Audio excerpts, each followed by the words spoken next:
8 months after getting married, Brian and Beverly Mauck moved into their dream home in rural Washington state. She loved him so much. He loved her so much, too. Yeah, I mean, it showed in their eyes. 30-year-old Brian worked for an air conditioning company. Beverly, 28, was a secretary at a car dealership. A mutual love of sports brought the two together. He had been in the same sports that she had been in, and they loved showing their scars off, each of them. You know, and where they got this and where they got that. And so they were a wonderful match. At 5 a.m. on a November Saturday morning, a friend arrived at Brian Mauck's home to pick him up for a day of hunting. He said that the house was dark, and so he didn't bother knocking on the door to see if Brian wanted to go. He just went hunting by himself. The friend called later that morning, but no one answered. So he drove back over to Brian's house. The front door was locked. He could see the television was on and what looked like a body lying on the floor.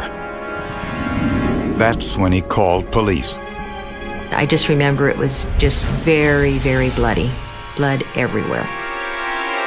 They found both Beverly and Brian Mauck had been murdered. I broke down and was screaming, and I was like, I have to get out there, I have to get out there. I have to see for myself. Each of them had been shot 3 times at close range with a .22 caliber pistol. There was definitely an execution-style element to it. It looked like they had been shot and then shot again to make sure they were dead. I just wanted to go in and hold my daughter, but I knew I couldn't because I knew that it would destroy police evidence or possibly. From the location of the shell casings, it appeared that Brian was shot in the living room. Beverly most likely heard the shots from the bedroom and ran out to see what was going on. She made a run for the front door, and our suspect caught her at the front door, and that's where he shot her. The evidence shows that the killer dragged Beverly's body next to her husband's and covered them both with a sheet from the bedroom.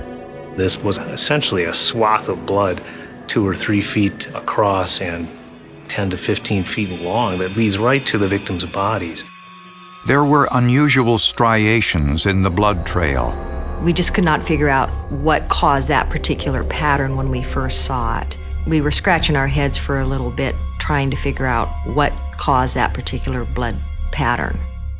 The answer was found in the kitchen.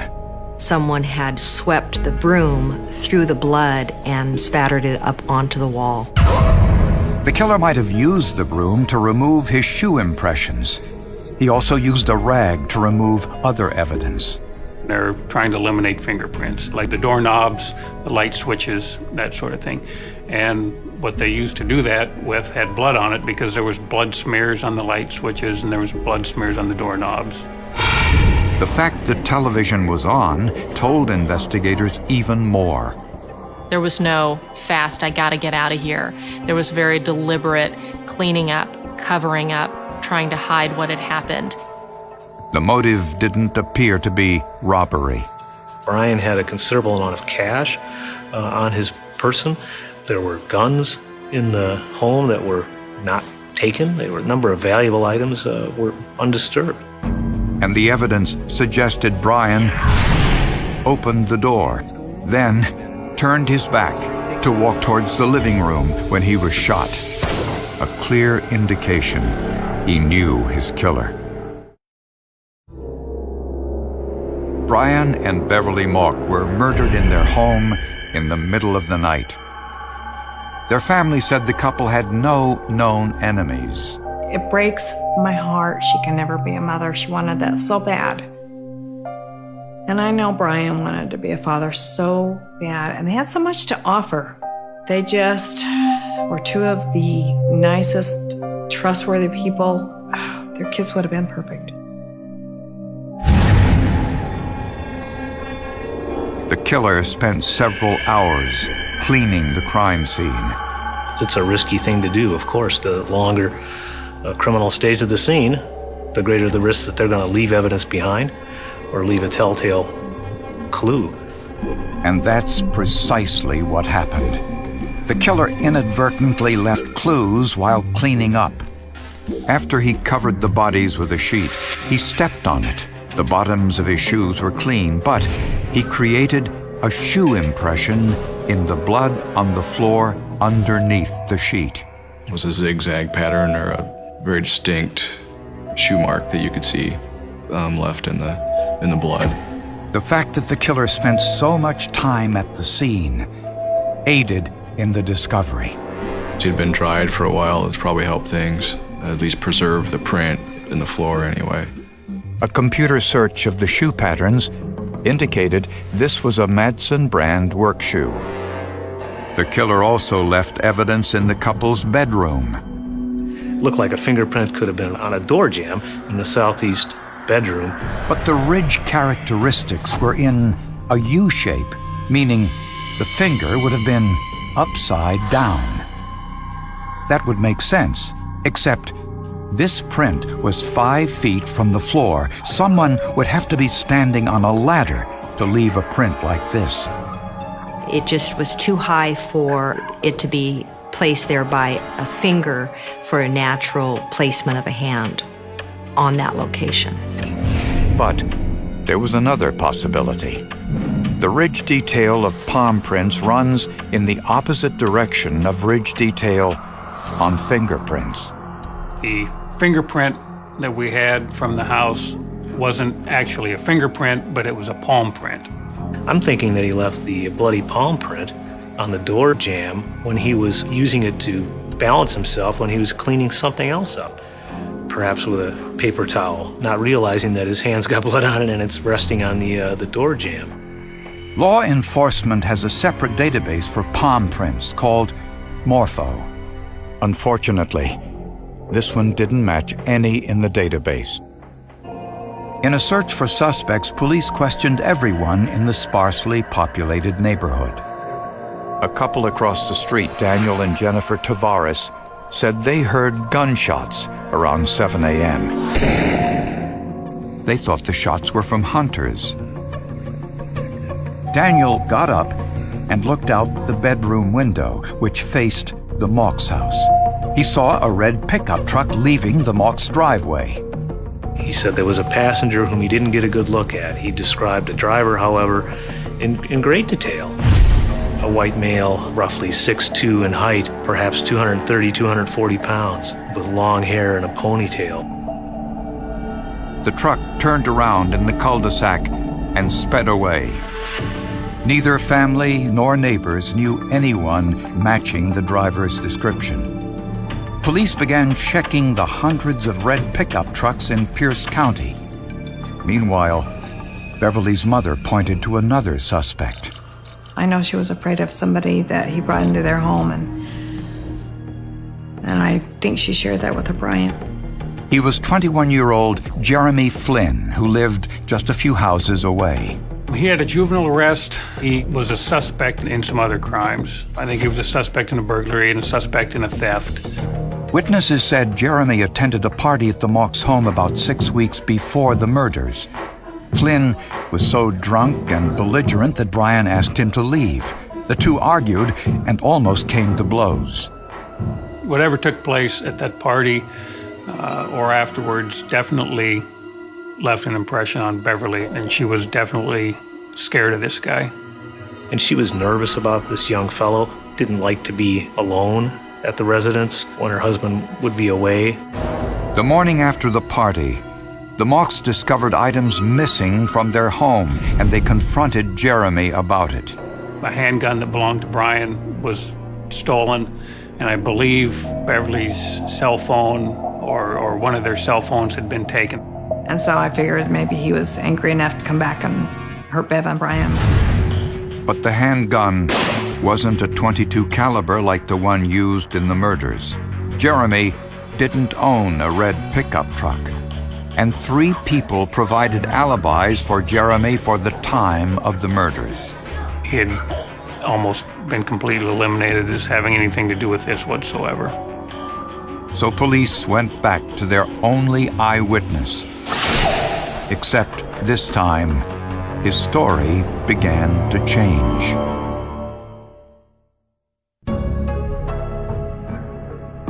In the search for Beverly and Brian Mauch's killer, police went back to the Mauch's neighbor, Daniel Tavares, who described seeing a red pickup truck outside the crime scene around the time of the murders. His description of the two men inside was detailed. The more detail that a witness can give you, an eyewitness to someone who might well be associated with a crime scene, the better it is. But for the detectives, it was too detailed. Tavares lived 200 yards away from the Mauch's house, and it was still dark outside. He gave descriptions of these men, and I mean, from hairstyle to how many days had been since one of them had shaved, the color of their shirt, the types of shoes they were wearing. He even went so far as to describe this person as having a pock-marked face. When detectives did a background check on Daniel Tavares, they were shocked by what they found.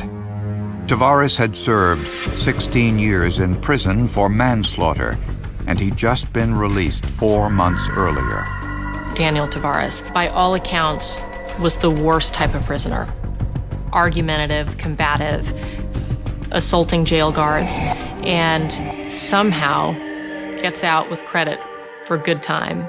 Before he was released from prison, Tavares met his wife, Jennifer Freitas, through a computer dating service where convicts post personal ads hoping to find pen pals.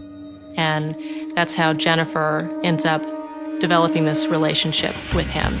I think for most of us, it's incomprehensible that that's the place you go to find love.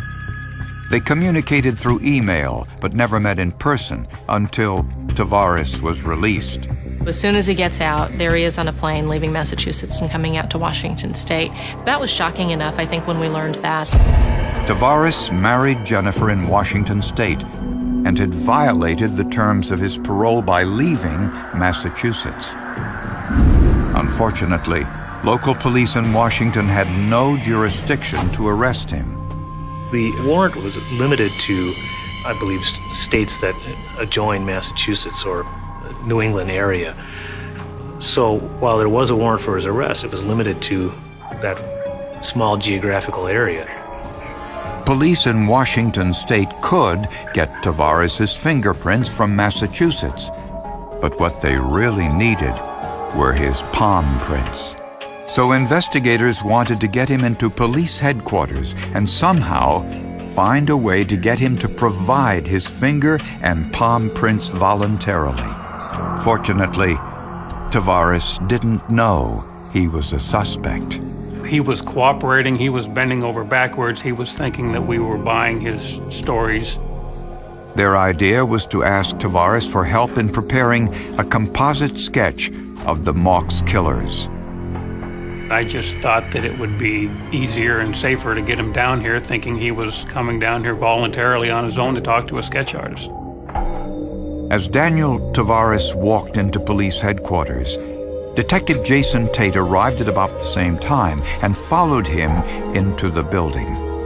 It had just rained, and Tavares was tracking wet shoe prints onto the floor of the entranceway. Detective Tate thought they looked familiar. I needed to get inside and get somebody out there before things started to dry and disappear. Mary Lou Hanson O'Brien rushed out with her camera. Because the print was in water on a rough surface, it was impossible to compare fine detail. But the treads on the shoe were clear and distinctive. And it was a unique pattern. There was not a lot of detail to the pattern. Was this the same shoe that left the single bloody shoe impression at the crime scene? Criminals are not real smart. I've just seen time and again that criminals do stupid things. Daniel Tavares was the prime suspect in the murders of his neighbors, Brian and Beverly Mauch. But investigators had no idea about a possible motive. I interviewed a bar manager who had served Tavares that night of the murders, and he described him as cocky and arrogant and somebody who was looking for a fight. Daniel Tavares walked into police headquarters not realizing he was a suspect. He thought he was there to provide a description of the killers. He had no clue. He thought that he was down here to talk to a sketch artist, and he had no clue that we were on to him at that point. Tavares admitted he'd been inside the Mauch's home several times for social visits, so police asked if he'd mind providing his fingerprints so they could eliminate his prints from all the other unknown prints they found inside the Mauch's home. So that's how I presented it to him. I just said we need to be able to eliminate the prints that aren't important to us. Tavares was happy to oblige, and police took not only his fingerprints, but also his palm prints. Then investigators asked Tavares some more pointed questions about his past.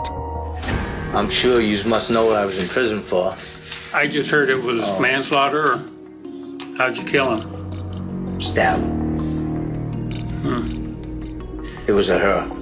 Oh, it was? Yeah, it was. Family member. What kind of family member? Mother. You killed your mother? Yeah, I did. No kidding. I said, you killed your mother? I was taken, I was shocked. Within minutes, latent print examiners matched Tavares' palm print to the bloody palm print on the door jamb at the crime scene. At this point in time, we've got evidence to arrest you for the murder of Brian and Beverly. What? I was in bed. That's impossible. I don't normally do this, but I'm going to show you something. This is your print in blood that we recovered inside that house. These are the patterns on your shoes that you have on your feet right now. When I saw the impression, I could not believe that I was seeing that same footwear pattern. We were just baffled that, again, Tavares was stupid enough to have those shoes on his feet right now. Faced with the forensic evidence, Daniel Tavares confessed. He said he had given Brian Mauch a tattoo and that Brian owed him $50. So he went over early Saturday morning to get it. I'll check it out. He said it was early. Brian was asleep and was angry Tavares had awakened him. They argued. Tavares snapped and shot Brian 3 times in the head. Beverly heard the shots and tried to escape. Tavares shot her 3 times. Then dragged her body next to her husband's. When he went to the bedroom to grab a sheet to cover the bodies, he may have left some blood on the light switch in the bedroom. When he wiped it off, he left a partial palm print on the door. He must have been steadying himself as he cleaned the plate.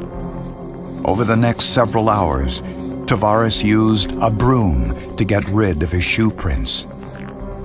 But when he stepped onto the sheet covering the bodies, his weight created a shoe impression in the drying blood on the floor under the sheet. A shoe impression he wouldn't see simply by looking at the top side of the sheet. Jennifer Tavares later admitted she was at the crime scene after the murders. Jennifer also admitted she and her husband later threw the murder weapon into nearby Puget Sound. What led up to his decision to kill Brian Mauch remains a mystery. Tavares claims that it was because of an insult, but I don't know that I buy that. In February of 2008, Daniel Tavares was sentenced to life in prison without parole. Jennifer Tavares, who claimed she only helped her husband with the cover-up because she feared for her life, got 1 year. I can't even explain why I did it because I wasn't able to think straight at the time, and I was scared and worried about my family. Tavares is so stupid that he wore his same shoe into his interview at the police station with a detective. You don't want to rely on just one little bit of evidence and discount everything else. Everything matters. This is the first case for me that the rain actually helped out a little bit. We don't have a clear motive as to why a murder happened. And I don't think we're ever going to know in this case.